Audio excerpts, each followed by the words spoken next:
चलिए दोस्तों नमस्कार, मेरा नाम अर्जुन राय है और आप जुड़े हैं अपने चहेते स्वराज समाचार के साथ। उत्तर प्रदेश में 2 चरणों में निकाय चुनाव 4 तारीख को बीता, 11 तारीख को और अन्य जनपदों में है। मेरे साथ सुभाषपा के राष्ट्रीय अध्यक्ष और विधायक मैं कह सकता हूं कि ओम प्रकाश राजभर जी मेरे साथ हैं। मार्टिनगंज नगर पंचायत में है जो नवागत है। सर, सबसे पहले बहुत बहुत स्वागत कर रहा हूँ और आपका एक सवाल के साथ शुरुआत कर रहा हूँ कि राजनीति में अगर उत्तर प्रदेश की राजनीति समझनी है तो मुझे लगता है कि आपको लोगों को पढ़ना चाहिए, युवाओं को पढ़ना चाहिए। आबो हवा आज मार्टिनगंज की क्या कह रही है, क्या कुछ लग रहा है आज की ये भीड़ देख करके? आपके सामने है। देखिए, हम आज कोई नया काम नहीं कर रहे हैं। 20 साल से हम इस देश में वंचित, शोषित, पिछड़े, दलित, अल्पसंख्यक सबको समझा रहे हैं कि जागो तभी सवेरा है, अपने हक के लिए लड़ो।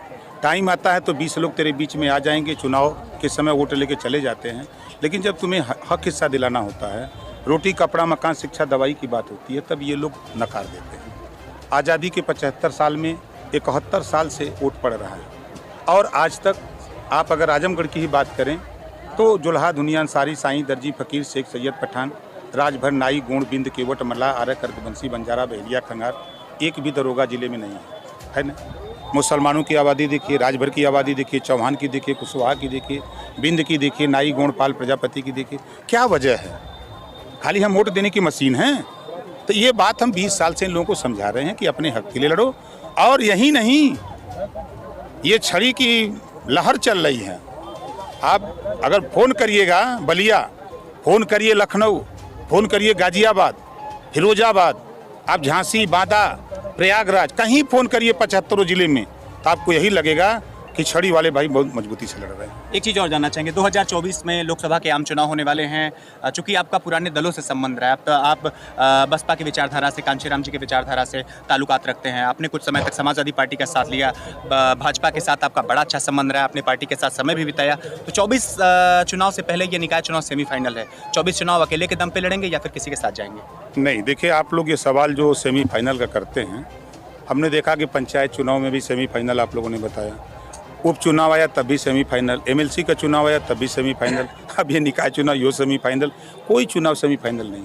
आप देखिए, गठजोड़ की राजनीति है। दिल्ली में 50 दलों की मिलकर के बीजेपी की गवर्नमेंट है। आज इस चुनाव के बाद जिस तरह का कवायद चल रही है, मायावती जी, अखिलेश जी, नीतीश जी और सोनिया जी, ये चारों लोग इकट्ठा हो जाएं और ओम प्रकाश राजभर साथ खड़े हो जाएं। आप बताओ, हम आजमगढ़ में खड़े हैं, दोनों सीट में एक को सीट जीत पाएंगे? कोई कहा नहीं जीत पाएगा। एक ये बड़ा गठजोड़ होगा, सारे जो समीकरण ध्वस्त हो जाएंगे, ये लोग खड़े हो जाएं तो उत्तर प्रदेश की 80 लोकसभा सीट में 65 से 70 सीटें जीत सकते हैं ये लोग। दुर्गति सिर्फ नेताओं के, तो ये गठजोड़ धीरे धीरे आगे बढ़ रहा है।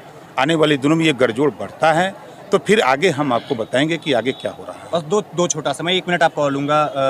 एक और बड़ा महत्वपूर्ण सवाल है, बृजभूषण शरण सिंह के ऊपर FIR नहीं हो रही थी, अब पास्को एक्ट तक लग गया है, कोर्ट के दबाव में आकर के प्रशासन ने FIR किया, गिरफ्तारी नहीं हो पा रही है। क्या लग रहा है कि ये भारतीय जनता पार्टी किस तरीके से काम करी, कार्रवाई क्यों नहीं हो रही, क्या वजह है?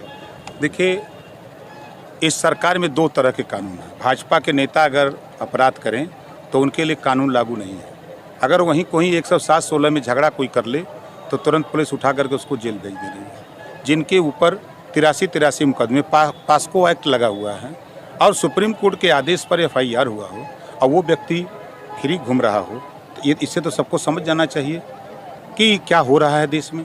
तो इस बात को लेकर के संविधान के दायरे में पुलिस को अपनी कार्रवाई करनी चाहिए। एक अंतिम में बस लास्ट, अतीक अहमद के ऊपर कार्रवाई हुई है, प्रयागराज में हत्या कर दी गई उनकी। योगी सरकार कहती है कि अपराधी या तो चट्टी चौराहे पर मारे जाएंगे या तो फिर सलाखों के पीछे रहेंगे, जिनके चौराहों पर पोस्टर लगा दिए जाएंगे। इस कार्रवाई को आप किस तरीके से देख रहे हैं? अगर किसी अपराधी को मारा गया, ये ठीक है या फिर इसके पीछे आपका तक कोई दूसरा है?